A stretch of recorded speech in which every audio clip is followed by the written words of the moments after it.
ሰላም ሰላም እንዴት ናችሁ ውድ ተማሪዎች? እንግዲህ በዛሬው ትምህርታችን ፊት ለፊታችን ላይ እንደምታነቡት ማባዛት ወይም እቺ ምልክት በቁጥሮች መካከል ስናገኛት ምንድን ነበረች? የማባዛት ምልክት ነች ማለት ነው።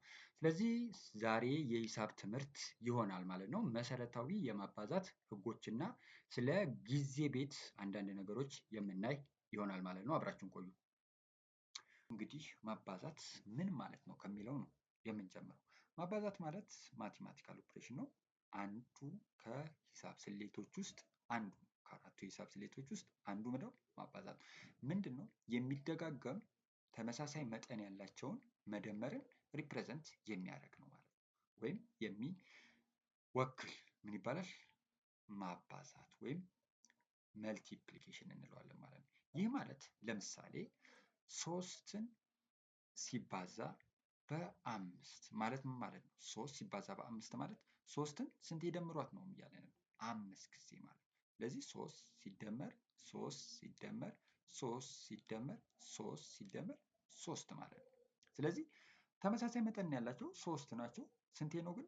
አምስት ጊዜ ነው ማለት። ስለዚህ ሾርት ፎርም ማለት በአጭሩ ምን የሚያደርግልን ነው? መደመርን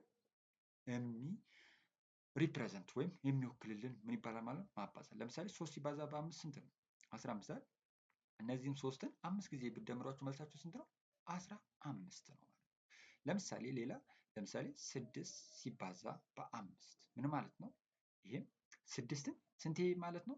5 ጊዜ ማለት ነው። ስለዚህ 6 ሲደመር 6 ሲደመር 6 ሲደመር 6 ስለዚህ 6 ሲደመር 6 ስንት ነው? 6 ሲደመር 5 ወይም ስድስትን 6 ጊዜ 5 ጊዜ ሲደመሩት ስንት ነው?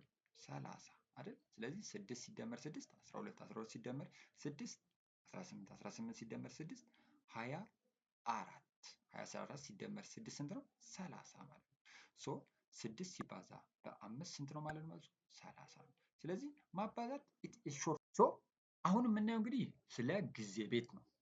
ጊዜ ቤት እንግዲህ ብዙዎቻችን ደብተራችን ላይ የነበረ ነው። ሶ እንግዲህ ጊዜ ቤት ምን አይነት ነው? በላይኛው ሮ አለ፣ በታችኛው ሮ አለ። እዚች ጋር ምንድነች? ማባዛት ምልክት ነች ያለችው።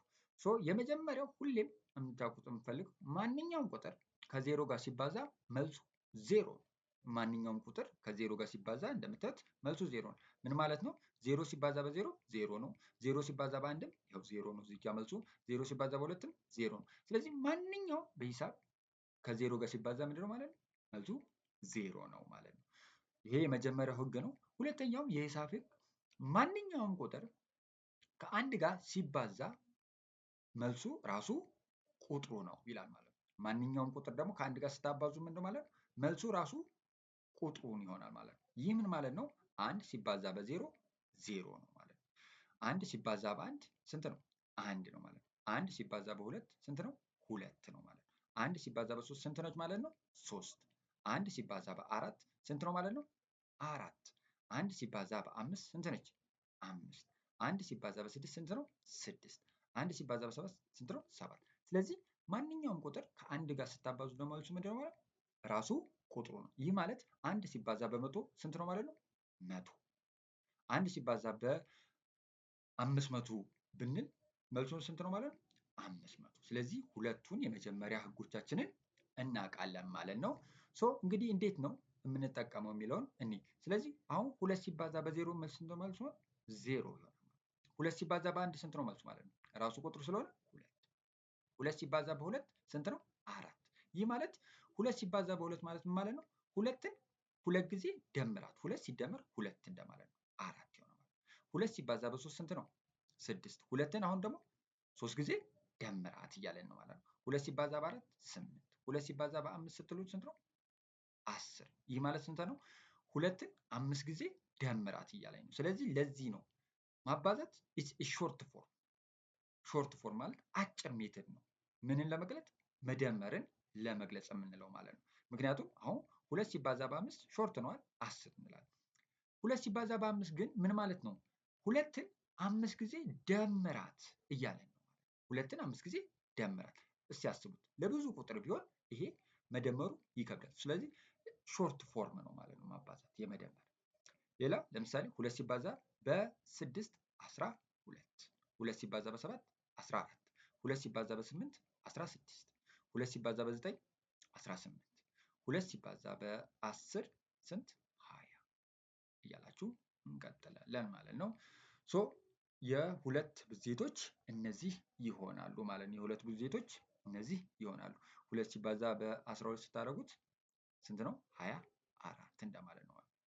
የሶስት ብዜቶች ላይ እንምጣ። 3 ሲባዛ በ0 ያው እንዳልነው 0 ነው። 3 ሲባዛ በ1 ምንድነው? 3 ነው ራሱ ቁጥሩ። 3 ሲባዛ በ2 ስንት ነው? 6 3 ሲባዛ በ3 ስንት ነው ማለት? 9 3ን 3 መደመር ማለት ነው 9 3 ሲባዛ በ4 ስንት ነች? 12 3 ሲባዛ በ5 15 3 ሲባዛ በ6 እንደምታዩት 18 3 ሲባዛ በ7 ስንት ነው? 21 3 ሲባዛ በ8 24 3 ሲባዛ በ9 27 እያለን 3 ሲባዛ በ12 ብትሉት ምንድነው? 36 እንዳለ የሶስት ብዜቶች ደግሞ ምንድነው? ከአንዱ ወደ አንዱ ስትመጡ ምንድነው ማለት ነው? 3 እየደመራችሁ ነው ማለት ነው። 3 እየደመረ ለምሳሌ ከ0 ወደ 3 ሲሄድ 3 ደምሩበታል። ከ3 ወደ 6 ሲሄድ 3 ስለዚህ በመሃል ያላቸውን ልዩነት ምንድነው ማለት ነው? ተመሳሳይ ነው። እሱም 3 አንዱ ከአንዱ የሚለያየው በ3 ነው ማለት ነው። እሱ ምን ይገልጻል? የሶስት ብዜቶች መሆናቸውን ይገልጻል ማለት ነው። ሶ አራትን ብንሄድ 4 ሲባዛ በ0 0 ይሆናል። 4 ሲባዛ በ1 ራሱ ቁጥሩ 4 4 ሲባዛ በ2 ስንት ነው? 8 4 ሲባዛ በ3 ስንት ነው? 12 4 ሲባዛ በ4 ስንት ነው? 16 4 ሲባዛ በ5 ስንት ነው? 20 4 ሲባዛ በ6 24 4 ሲባዛ በ7 28 4 ሲባዛ በ8 32 4 ሲባዛ በ9 36 4 ሲባዛ በ10 40 4 ሲባዛ በ11 44 4 ሲባዛ በ12 ስንት ነው? 48 ይሆናል ማለት ነው። ይሄ የአራት ብዜቶች ናቸው። ኔክስት ያለችው ስንት ብዜት ነው? የአምስት እንደምታዩት 5 ሲባዛ በ0 ስንት ነው? 0 ራሱ 5 ሲባዛ በ1 ራሱ ቁጥሩ 5 5 ሲባዛ በ2 ስንት ነው? 10 5 ሲባዛ በ3 ስንት ነው? 15 5 ሲባዛ በ4 ስንት ነው? 20 5 ሲባዛ በ5 ስንት ነው? 25 5 ሲባዛ በ6 ስንት ነው? 30 5 ሲባዛ በ7 ስንት ነው? 35 5 ሲባዛ በ8 ስንት ነው? 40 5 ሲባዛ በ9 45 5 ሲባዛ በ10 ስንት ነው? 50 5 ሲባዛ በ11 ስንት ነው? 55 5 ሲባዛ በ12 እንደምታዩት 60 ይሆናል ማለት ነው። ስለዚህ የአምስት ብዜቶች ደግሞ በመሃላቸው የሁለቱ ቁጥሮች ልዩነት ምንድን ማለት ነው? 5 ይሆናል ማለት ነው። 6 ላይ ስትሄዱ ስንት ነው ማለት ነው? 6 ይሆናል ማለት ስለዚህ አሁን 0 አይደል? 6 ሲባዛ በ0 ማንኛውም ቁጥር ከ0 ጋር ሲባዛ ምንድነው መልሱ 0 ስለሆነ 0 6 ሲባዛ በ1 ስንት ነው? 6 ራሱ 6 6 ሲባዛ በ2 አሁን 6 ላይ ስንት መደመር ነው ማለት ነው? 6 ስንት ነው ማለት 12 ይህ ማለት 6 ሲባዛ በ2 ማለት ነው 6ን ሁለት ጊዜ ደምራት እያለ ነው ማለት 6 ሲባዛ በ3 ስንት ነው? 18 ምክንያቱም 6ን ስንት ደምራት እያለ ነው? 3 ጊዜ ደምራት እያለ ነው ማለት ነው። ስንት ነች ማለት ነው? 18 ትሆናለች። 6 ሲባዛ በ4 ስንት ነች? 24 24 6 ሲባዛ በ5 30 6 ሲባዛ በ6 36 ይህ ማለት 6ን ስንት ደምራት እያለ ነው? 6 ጊዜ እየደመራችሁ ታገኙታላችሁ ማለት ነው። 6 ሲባዛ በ7 እንደምታዩት ስንት ነው? 42 42 ይባላል። 6 ሲባዛ በ8 ስንት ነች? 48 6 ሲባዛ በ9 54 6 ሲባዛ በ10 60 6 ሲባዛ በ11 66 6 ሲባዛ በ12 ስንት ነው? 72 ይሆናል ማለት 72 ይሆናል ማለት ነው። የሰባትን እንይ 7 ሲባዛ በ0 ስንት ነው? 0 ነው ማለት ነው። 7 ሲባዛ በ1 እንደምታዩት ስንት ነው? 7 7 ሲባዛ በ2 ስንት ነች? 14 7 ሲባዛ በ3 ስንት ነች? 21 7 ሲባዛ በ4 ስንት ነች? 28 7 ሲባዛ በ5 35 7 ሲባዛ በ6 42 7 ሲባዛ በ7 49 7 ሲባዛ በ8 56 7 ሲባዛ በ9 63 7 ሲባዛ በ10 70 7 ሲባዛ በ11 77 7 ሲባዛ በ12 ስንት ነው? 84 የምታገኙት ማለት 7 ሲባዛ በ12 ወይም 7ን 12 ጊዜ ደምራችሁ ወይ ደግሞ 12ን 7 ጊዜ ደምራችሁ ታገኙታላችሁ። እሱ መልሱ ስንት ነው ማለት ነው? 84 ይሆናል ማለት 84 ይሆናል። ቶችም እነዚህ ናቸው። 8 ሲባዛ ለምሳሌ በ5 ቢለን አንድ ሰው ምንድነው 8ን 5 ጊዜ መደመር ነው ማለት ነው። ሶ እኛ ግን ጊዜ ቤት የግድ መሸምደድ ስላለበት 8 ሲባዛ በ5 ስንት ነው ማለት ነው? 40 እንደምታዩት 8 ሲባዛ በ7 አሁን ብንባል 8 ሲባዛ በ7 ስንት ነው ማለት 56። 8 ሲባዛ ለምሳሌ በ10 ብንባል ስንት 80 እንሸመድዳለን ማለት ነው። ሶ የ8 ብዜቶች በመሃላቸው ያለው ልዩነት እንደሚታወቀው 8 ይሆናል ማለት ነው። በ9 ብንይዝ 9 ሲባዛ ለምሳሌ በ6 ብንባል ስንት ነው ማለት ነው? 54 አይደል? ስለዚህ 9 ሲባዛ በ6 54 ይሆናል ማለት 9ን 6 ጊዜ ደምርልኝ እያላችሁ ነው ማለት ነው። ስለዚህ 9 ሲባዛ ለምሳሌ በ8 ብትባል 72 9ን ስንት ደምርልኝ እያላችሁ ነው ማለት ነው። 72 ለማግኘት 8 ጊዜ ደምርልኝ እያላችሁ ነው። 9 ሲባዛ በ9 ስታደርጉት 81 9 ሲባዛ በ10 90 9 ሲባዛ በ11 99 9 ሲባዛ በ12 ስንት ነው ማለት ነው? 108 እያላችሁ ነው ማለት ነው የምትሄዱት። ሶ እነዚህ ደግሞ የስንት ብዜቶች ናቸው ማለት ነው? የ9 ብዜቶች በመሃላቸው በሁለቱ ሰክሰሲቭ ወይም በተከታታይ ባሉ ቁጥሮች ያለው ልዩነት 9 ነው። ለምሳሌ 54 ሲቀነስ 45 ስታደርጉት በመሃሉ ያለው ቁጥር ምንድን ነው? 9 ነው። ተከታታይ ቁጥሮችን ስትቀንሱ 9ን ታገኛላችሁ ማለት ነው። የ9 ብዜቶች ናቸው ማለት ነው። የ10 ብዜቶች እንደምናውቀው ማንኛውም ቁጥር ከዜሮ ጋር ካባዛችሁ ዜሮ ነው። ስለዚህ ዜሮ የመጀመሪያው 10 ሲባዛ በዜሮ ስለሆነ። ሌላስ 10 ሲባዛ በአንድ ስንት ነው? 10 10 ሲባዛ በ2 20 10 ሲባዛ በ3 30 10 ሲባዛ በ4 40 10 ሲባዛ በ5 50 10 ሲባዛ በ6 60 10 ሲባዛ በ7 ስንት ነው ማለት? 70 10 ሲባዛ በ8 80 10 ሲባዛ በ9 90 10 ሲባዛ በ10 100 10 ሲባዛ በ11 110 10 ሲባዛ በ12 120 ይሆናል ማለት። ስለዚህ እነዚህ ደግሞ በመሃላቸው ያለው ልዩነት 10 ነው ማለት ነው። የ10 ብዜቶች ናቸው። ሌላ የ11 ብዜቶች ስታወሩ ለምሳሌ 11 ሲባዛ በ4 ብንባል ስንት ነው ማለት? 44 ይህ ማለት 11ን 4 ጊዜ ደምርልኝ እያላችሁ ነው ማለት። 10 ሲባዛ 11 ሲባዛ ለምሳሌ በ8 ብንባል ምንድን ነው? 88 11 8 ጊዜ 11 ሲባዛ በ11 በራሱ ነው 121 ይሆናል ማለት ነው። 11ን 11 ጊዜ ደምርልኝ እያላችሁ ስለዚህ 11 ሲባዛ በ12 132 ይሆናል ማለት ነው። ስለዚህ እነዚህ የ11 ብዜቶች ይሸመደዳሉ ማለት ነው።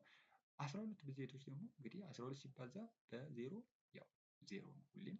12 ሲባዛ በአንድ ራሱ ቁጥሩ 12 ነው። 12 ሲባዛ በ2 24 12 ሲባዛ በ3 36 12 ሲባዛ በ4 48 12 ሲባዛ በ5 60 12 ሲባዛ በ6 72 12 ሲባዛ በ7 84 12 ሲባዛ በ8 96 12 ሲባዛ በ9 108 12 ሲባዛ በ10 120 12 ሲባዛ በ11 132 12 ሲባዛ በ12 144 12 ሲባዛ 12 ምን ማለት ነው? 12ን 12 ጊዜ ደምረን። ስለዚህ ሾርት ፎርም ነው ማለት ነው። 12ን 12 መደመር አሁን አሰልች ነዋል። ስለዚህ 12 ሲባዛ በ12 የምናውቅ ከሆነ ግን ምን ማለት ነው ማለት ነው? 144 እንደሆነ በቶሎ ማወቅ እንችላለን ማለት ነው። ሶ እነዚህ ምንድነው የጊዜ ቤት ነው ወይም መልቲፕሊኬሽን ቴብል ይባላል። ይህን መሸምደድ ግዴታ ነው ሂሳብ ላይ ሁሉም ጋር ስለምንጠቀምበት ማለት ነው። ሶ እነዚህ የግድ ጊዜ ቤቶችን ሙሉ እንሸመድዳለን ማለት ነው በቃላችን። እነዚህ የምታዩት ለምሳሌ ፐርፌክት ስኩዌር የሚባል ነገር አለ። ፐርፌክት ስኩዌር ማለት ምን ማለት ነው? የስኩዌር ሩት የሚወጣ ከሆነ እነዚያ ቁጥሮች ምንድናቸው ማለት ነው? ፐርፌክት ስኩዌር ናቸው። እርስ በርስ ተባዝቶ ነው ማለት። ዜሮ ሲባዛ በዜሮ ምንድን ነው? ዜሮ ነው። ስለዚህ ይችኛዋ ዜሮ ፐርፌክት ስኩዌር። ለምሳሌ አንድ ሲባዛ በአንድ ምንድን ነው? አንድ እርስ በርስ ተባዝቶ ማለት ነው። ስለዚህ ከስኩዌር ሩት ወደፊት የምትማሩት የሚወጡ ቁጥሮች ደግሞ እነዚህ ፐርፌክት ስኩዌር ይባላል። ለምሳሌ 2 ሲባዛ በ2 ስንት ነው? 4 አይደል? ስለዚህ እርስ በርሳቸው ተባዝተው ስለሆነ 4 ፐርፌክት ስኩዌር ነው። ለምሳሌ 3 ሲባዛ በ3 ስንት ነው? 9። 4 ሲባዛ በ4 ስንት ነው? 18። 16 ይቅርታ 16። 5 ሲባዛ በ5 እንደምታዩት ምንድን ነው? 25። 6 ሲባዛ በ6 36።